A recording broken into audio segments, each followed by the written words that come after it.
Bonjour à tous et bienvenue dans cette nouvelle vidéo. Aujourd'hui je me trouve à B et je vais visiter cette ancienne centrale de distribution du groupe Coop.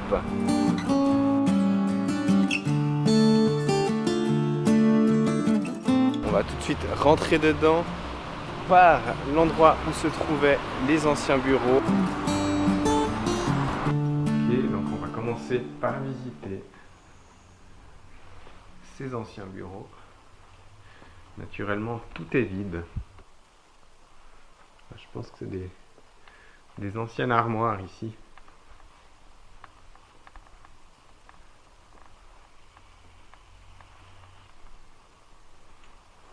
La moquette a bien pris l'eau.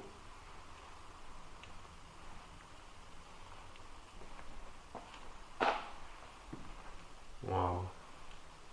Regardez un peu le mur ici. Il y a des sacrées fissures à l'intérieur.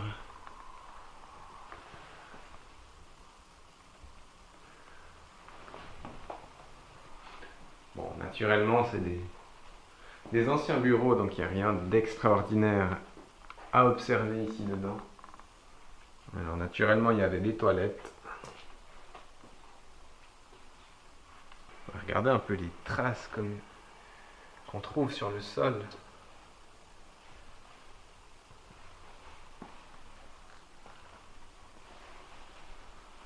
Ah ouais! Petite baignoire tranquille. Et ça, j'imagine que ça devait être une salle de pause, puisque nous avons ici à droite un petit desk comptoir qui devait sans doute héberger les aliments, les ustensiles pour les collaborateurs qui travaillaient ici. On peut ouvrir les armoires. Ce bâtiment a été construit par Coop en 1960. Pendant près de 30 ans, il a servi à cette société qui a utilisé ses locaux pour stocker des marchandises. Ensuite, le groupe Coop l'a revendu à différents propriétaires. Pendant très longtemps, il y a eu plusieurs propriétaires qui se sont passés les lieux, disons-le ainsi. Et aujourd'hui, il est abandonné, mais un projet de rénovation est en cours et les travaux vont débuter d'ici l'été.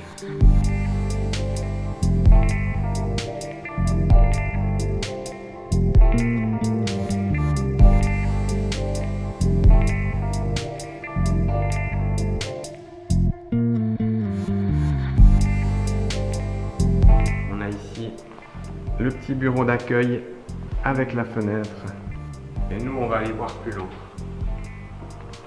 Waouh! C'est grand.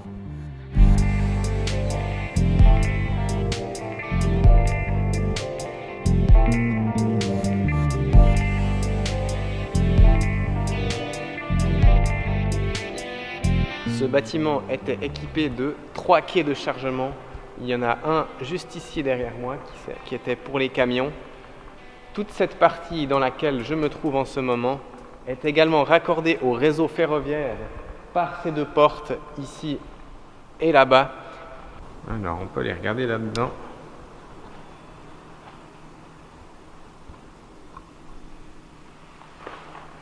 Oh, ça sent pas bon ici.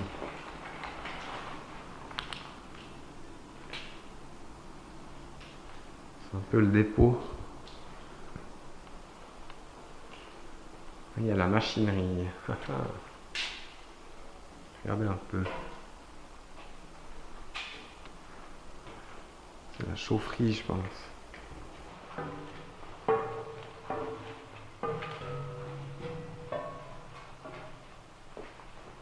Waouh!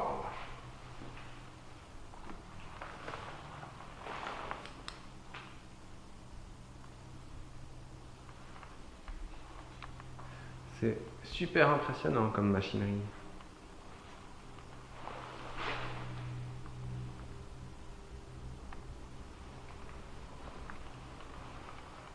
En fait, j'ai dit n'importe quoi, c'est pas du tout la chaufferie, c'est un incinérateur. On a à plusieurs endroits des espaces pour les cendres et évidemment ici des gros bidons qui servait à récolter les cendres. Depuis la vente du bâtiment par Coop en 1987, il y a eu plusieurs projets pour réhabiliter ce bâtiment autrement qu'en halle de stockage. Il y a eu notamment en 1991 le projet de faire un restaurant. Celui-ci n'a jamais abouti. Et quelques années plus tard, il y a eu un second projet assez atypique pour ouvrir un magasin de poissons d'aquarium dans l'aile sud. Là, on a encore toute cette immense surface qui servait pour le stockage. Le bâtiment comporte également 2 monte-charges. En voici un. Là, nous avons encore des portes qui pouvaient s'ouvrir à l'époque et qui donnent directement sur le parking. En tout cas, les murs, ils ont bien ramassé aussi. À son ouverture en 1961, cette centrale de distribution était complémentaire à celle qui se trouvait alors à Renan. Ici, à B, on entreposait des produits frais. Il y avait également un laboratoire de boulangerie et on stockait également toutes sortes de produits textiles, d'entretien et diverses autres choses. Pour la petite histoire, ça fait depuis les années 40 que le groupe Coop réfléchissait à la construction d'un nouveau centre de stockage afin d'assurer la distribution des marchandises dans les magasins du Chablais. Là, nous arrivons vers le 3e quai de chargement. Ici, nous avons encore une balance qui permettait sans doute de mesurer le poids des palettes lorsqu'elles étaient chargées. On peut d'ailleurs observer le plateau à l'extérieur sur la rampe de chargement. Alors, je vous ai dit qu'il y avait des produits frais entreposés ici et nous arrivons justement à l'espace frigorifique. Alors, les portes ne sont plus sur leur gonds, mais on reconnaît bien la configuration avec des murs en céramique qui emmagasinent mieux le froid. Donc vous voyez ici au fond de nouveau une porte qui donne sur le quai de chargement, ce qui permettait un accès rapide entre les frigos et les camions à l'extérieur. Les frigos, c'est des frigos, quoi. Bon, là, encore une fois, rien d'extraordinaire. On notera quand même une petite différence pour celui-ci, avec ses installations au sol. Je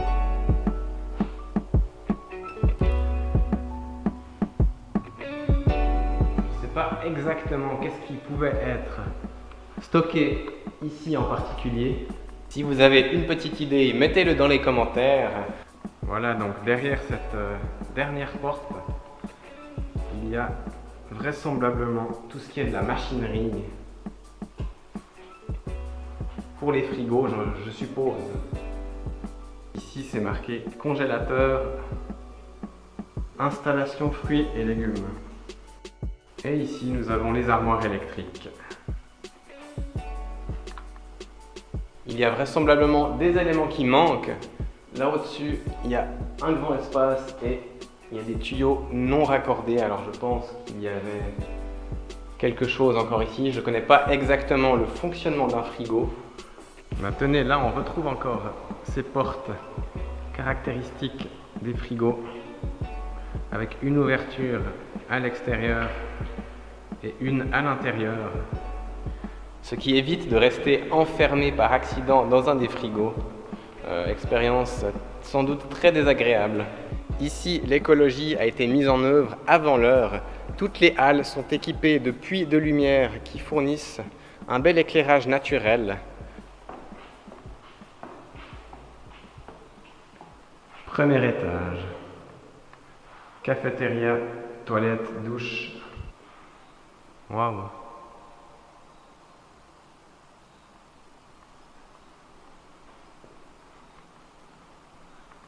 Ça sent le brûlé ici.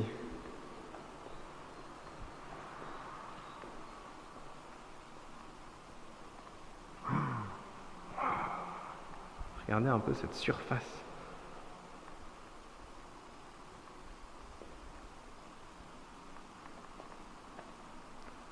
C'est gigantesque. Il y a même des oiseaux. Je me trouve ici sans aucun doute dans le laboratoire de boulangerie où étaient confectionnés des produits de boulangerie naturellement. L'odeur de brûlé que j'ai sentie tout à l'heure s'explique très facilement. En janvier 1977, un incendie s'est déclaré dans l'un des fours de la boulangerie, lequel n'était plus utilisé puisque toute la société Coop a réorganisé ses centrales de distribution. En avril 1976, la surface utilisée a été divisée par 2, le reste ayant été mis en location. En janvier 1976, juste avant la réorganisation, il y avait 130 collaborateurs ici sur le site de B. Ce chiffre a grandement chuté et est retombé jusqu'à 40 collaborateurs juste avant la fermeture du site en 1986. Il faut savoir que le groupe Coop possédait alors 25 entrepôts. Ceux-ci ont été supprimés en grand nombre et les entrepôts de B et de Renan ont été centralisés à Crissier.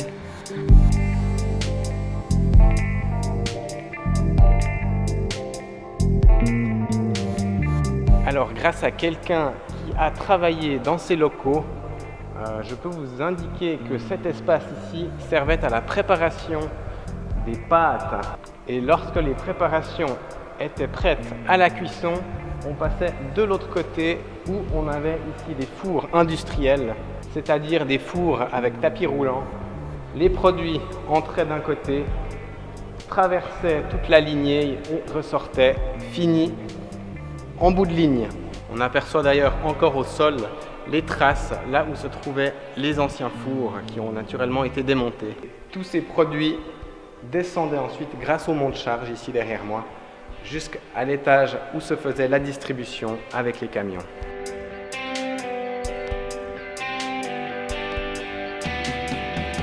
Donc là nous avons encore des toilettes. Je me demande d'ailleurs.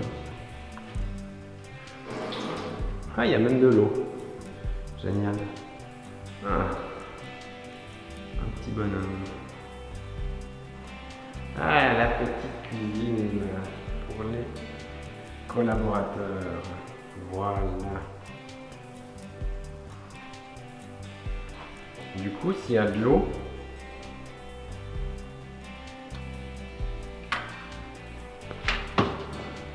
avec la lumière, non. Peut-être ont-ils oublié quelque chose dans le frigo? Eh ben, heureusement pas. Oh, que ça pue là-dedans. Bon, les toits offrent une jolie surface aussi. D'ailleurs, la sortie de secours de cet étage se faisait par le toit de l'étage inférieur. Je suis quand même assez tenté de monter au grenier, voir qu'est-ce qu'on peut y trouver. Le grincement n'est pas très rassurant, mais l'installation a l'air quand même en assez bon état. Waouh! La machinerie de l'ascenseur. Regardez un peu.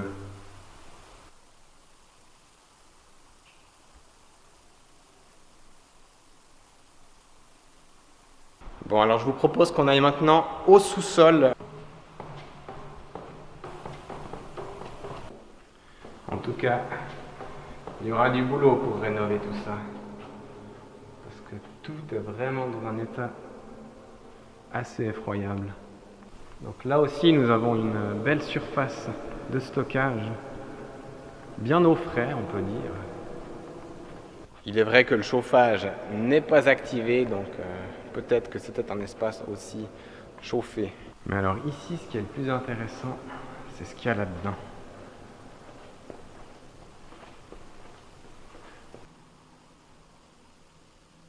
Derrière moi, ce sont les cuves, là où était stockée la farine pour le laboratoire de boulangerie tout en haut. Elle était entreposée dans ces silos et pompée jusqu'en haut, au premier étage, pour la confection des produits. Là, on a le tableau de commande qui permettait d'actionner le pompage. On va aller voir par là-bas.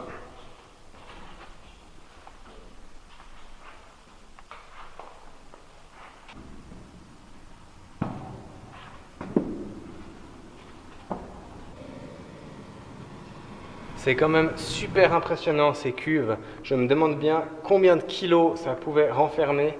Il faut savoir que je suis sur une sorte de plateforme. Il y a bien 5-6 mètres dessous moi de vide. Donc vous imaginez un peu la taille de ces cuves.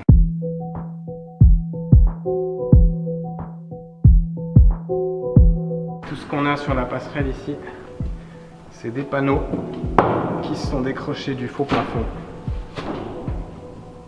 On va aller regarder un peu l'intérieur, ça doit être vraiment immense.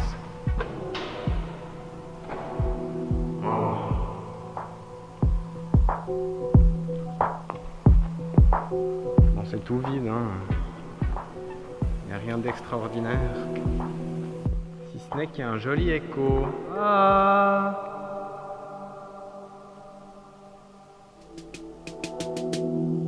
Pas mal comme acoustique ici, ça fait un peu église. Par contre, ça, c'est assez impressionnant. La coulure, là. C'est tout vide et tout mouillé.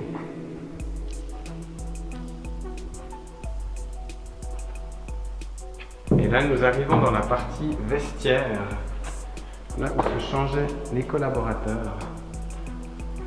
Celle-ci se trouve juste en dessous des bureaux administratifs.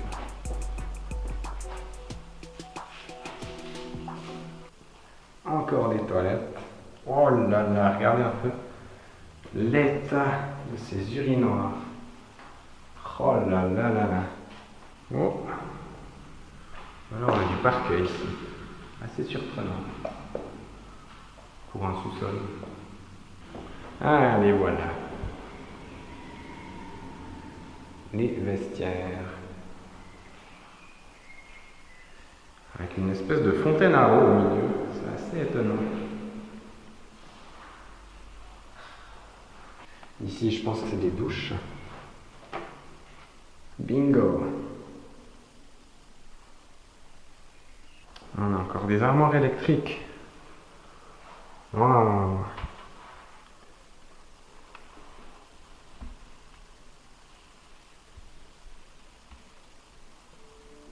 Et ici, une dernière porte. Ah, sympa, un peu d'air. C'est vraiment la porte qui donne sur rien. Je suis dans un trou au milieu du bâtiment. Il n'y a aucun autre moyen pour sortir par là au-dessus. C'est le ciel. Ouh, joli, joli. Regardez un peu. Encore une petite cuisine. Alors ça, par contre, c'est quelque chose que j'ai jamais vu. Les plaques, elles sont dans un tiroir.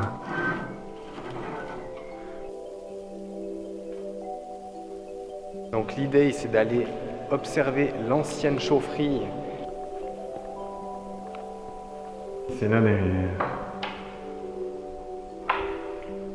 Voilà.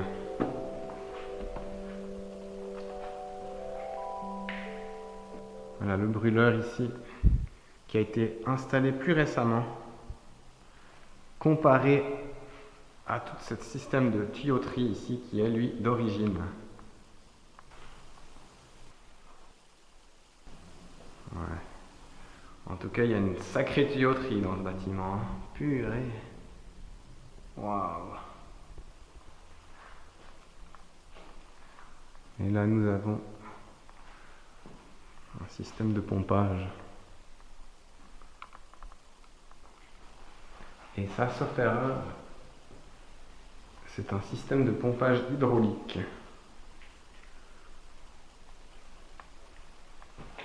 Bon, on a fini la visite intérieure, on va faire un petit tour à l'extérieur. Il y a 2-3 choses intéressantes à observer. Donc première chose, les quais de chargement qui donnent sur la grande halle de stockage, ce sont ceux-ci qui se trouvent là derrière moi. on voit à l'étage les fenêtres qui donnent sur l'espace boulangerie. Je suis passé à de nombreuses reprises devant ce bâtiment et jamais j'aurais pensé que derrière ces fenêtres se trouvaient d'immenses silos de stockage de farine. Petite anecdote, les 2 tuyaux que vous voyez ici derrière moi sont les canaux qui permettaient d'acheminer la farine jusque dans les silos. À l'arrière du bâtiment, on retrouve encore un dernier quai de chargement qui a été construit ultérieurement par rapport au bâtiment. Il remonte à 1971, autrement dit 11 ans plus tard.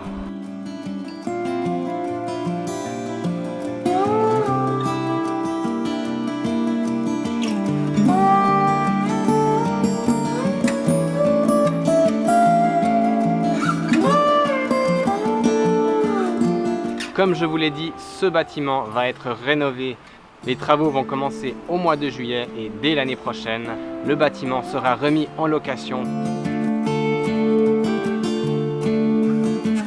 Alors ici, on a l'entrée pour les vestiaires. Donc je longe actuellement toute la partie bureau, administration pour arriver aux voies de chemin de fer.